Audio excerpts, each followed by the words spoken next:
Now on Denver 7, Marshall Fire victims getting a victory in court, but some aren't waiting for the county to start cleaning up. I don't think you'll see this kind of progress anyplace else in any disaster area. Plus, 30 years of work gone in an instant. Why that isn't stopping one fire victim from completing his life's mission. The fire was so hot that it basically vaporized the upper 2 floors of the house. And the Russian military stepping up its attacks in Ukraine in what U.S. security officials call a desperate move. Testing it now is just an indication of how desperate they are in terms of trying to attack targets. Good evening, and thanks for joining us for Denver 7 News at 5. I'm Bayan Wayne. And I'm Jacqueline Allen. We want to start off with a developing story about a very visible smoke plume you might have seen off I-25 this afternoon. Take a look. Denver Fire is working to put out a warehouse fire along Inca Street. This is near the interstate. No one was hurt. Denver Fire says there were only food trucks inside the warehouse. No word yet on what started this fire. All right, 2 men are dead after they were both hit by cars on Colfax in Aurora. Police say a man was jaywalking across Colfax near Uvalde around 8 last night. A driver collided into that man and then stopped to provide help. After getting out of his car, the driver was then hit by a car. The first man died at the scene and the driver was taken to the hospital where he later died. Police say the third driver stayed on the scene and is cooperating with police. A Colorado Springs police officer has been arrested on charges of kidnapping and child abuse. The Colorado Springs Police Department says it first became aware of allegations against Officer Shane Reed 2 weeks ago. They obtained an arrest warrant Thursday, and he is now facing 4 charges, including kidnapping, which is a felony. The department has placed Reed on administrative leave. Denver police are still looking for a suspect after a 14-year-old girl died in a double shooting yesterday. Police were called to the area of East Montview and Ulster. 14-year-old Eris Mayberry was pronounced dead at the scene. A second teenager was taken to the hospital. Denver police are investigating, and so far no word on any arrests. The Broncos are teaming up with the cities of Denver and Aurora to try to get guns off the streets. Today, they held a gun buyback event at Mile High Stadium. This is the first of several buybacks that will be happening over the next few months in the Denver metro. The process is completely anonymous. You drive up with your gun in your back seat or trunk, and a staff member collects it. Afterwards, these guns will be turned into garden tools. Today, they collected 189 guns. Tonight at 10, an in-depth look into these gun buyback programs, what they hope to accomplish, and whether they actually work. It's been nearly 3 months since the Marshall Fire destroyed more than 1,000 homes in Boulder County, and now the debris removal process is one step closer to finally starting. A judge denied a request for a temporary restraining order and injunction yesterday to stop the process from moving forward. It was filed by a nonprofit that claimed the county violated open meeting laws when selecting a contractor. The group also claims that the county isn't even ready to begin debris removal, but a member of the Louisville City Council says that's not true. I would tell him that organization to come to our community, talk to our residents. Our community is ready, and our city government is ready, and our staff have been working 24/7 since this disaster to get our community ready. We've been ready for weeks to remove this debris. The judge did not rule on whether the county violated the state's open meeting laws. Fire victims have less than 2 weeks to apply for disaster assistance through Boulder County. The deadline is Thursday, March 31st, and this is for people whose homes were damaged or destroyed and for people displaced because of smoke or ash contamination. And you can find a link to apply on Boulder County's website. And we know some homeowners have opted not to wait for the county to clean up debris from their properties. Today, Denver 7's Patrick Perez spoke with a man in Superior who already has his lot up for sale. That 74-year-old homeowner lived on this lot in a house for 6 years before the Marshall Fire destroyed it. After cleaning up the lot on his own without the county's help, he now has a for sale sign up and is ready for this next chapter in his life.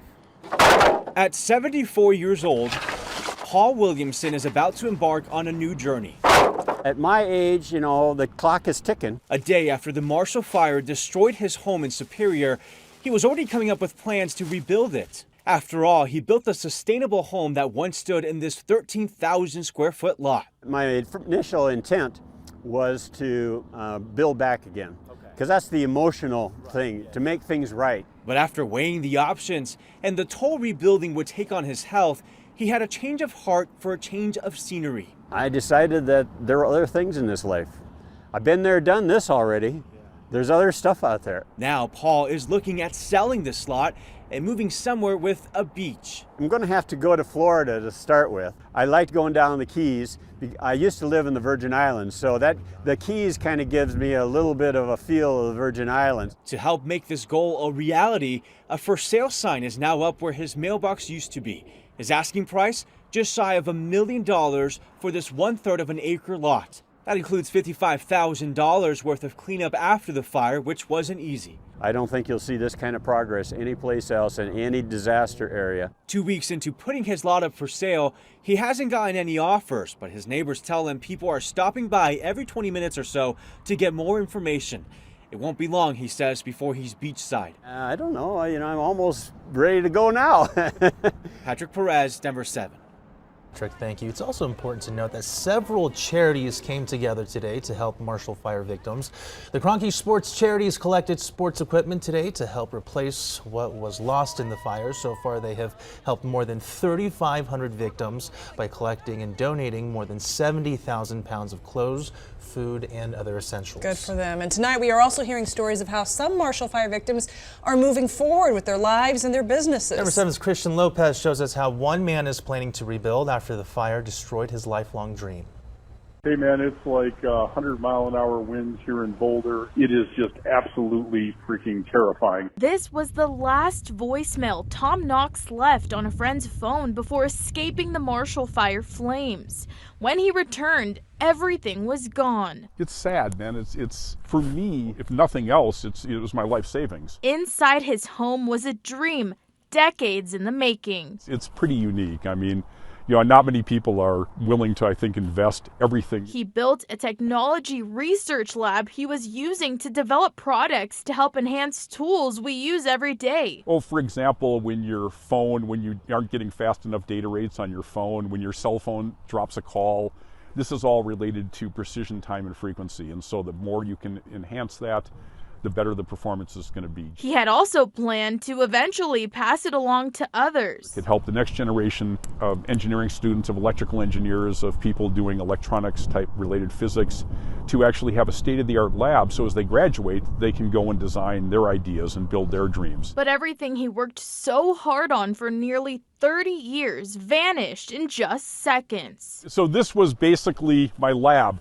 The fire was so hot that it basically vaporized the upper 2 floors of the house. And so what you see here is the remnants of my electronics lab in the basement of the house. Despite losing it all, Tom says this is not stopping him. I'm not going to give up my dreams. Those challenges you face in life that define us as human beings is to, are we people that can embrace these things, actually look forward to them and turn them into opportunities and turn them into successes. He's still in the process of finding housing, but says he plans to continue working on launching his products as soon as he's able to, and he hopes to inspire others with his story. If I can do this, then I can prove to other people that you can do it, even with a really, really tough situation of, job, life savings, and house gone.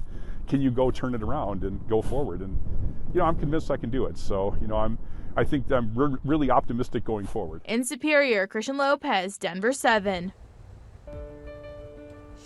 Now to the latest in Ukraine. Russian forces are attacking the western city of Lviv for the first time. And this is actually horrible because the city is near the Polish border, which has served as a safe haven for Ukrainians until being hit by Russian missiles yesterday. ABC's Faith Abube has the latest. Russian officials say they've used a hypersonic missile for the first time in this war, seen here in February as part of training exercises before the invasion began. Testing it now is just an indication of how desperate they are in terms of trying to attack targets within Ukraine. The missile set to fly 5 times the speed of sound, nearly impossible to shoot down. In Mariupol, hundreds may still be trapped under the rubble after the attack on a movie theater that was being used as a shelter. Seen here in images shared by Azov Battalion, a far-right paramilitary group now part of the Ukrainian National Guard. Lviv, once a safe haven during this war, hit for the first time on Friday by missiles fired from the Black Sea. This Ukrainian woman lives and works in Poland, but is returning to Ukraine to join the Territorial Defense Forces. I have 3 years of military experience, she says. Now I am going to defend Ukraine. While Russia appears to be broadening its targets, a senior U.S. defense official tells ABC News that Russian forces remain largely stalled on the battlefield, relying on artillery and long-range missiles to strike Ukrainian cities. Kyiv's mayor Vitaly Klitschko visiting a checkpoint outside the city where Ukrainian soldiers have been building trenches to halt the possible advance of Russian troops. The indiscriminate bombing of civilian areas continues. Ukrainian President Zelensky calling Russian tactics a war crime. This heartbreaking image out of Lviv, 109 baby strollers lined up, one for each child killed in this war so far. Faith Abube, ABC News, Washington.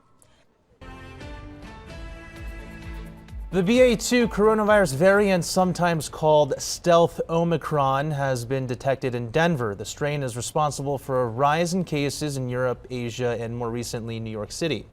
That said, the vaccine appears effective, and neither Denver's health department nor local experts seem worried about our ability to handle it. A lot of people were infected with Omicron, and a lot of the Colorado population is immunized to date on their vaccines. And so I think while there's still a lot of uncertainty, it seems reasonable to think that this is not going to lead to the same type of really disruptive event that Omicron created in January.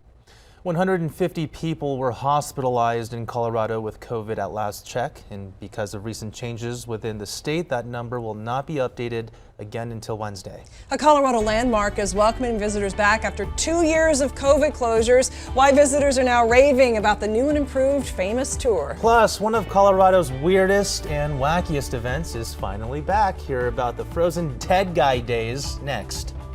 I'm meteorologist Stacey Donaldson. Beautiful weather here across Colorado today. Temperatures in the 50s right now. It'll be even warmer tomorrow before our next cold front with snow moves on through. I'll have all the details coming up.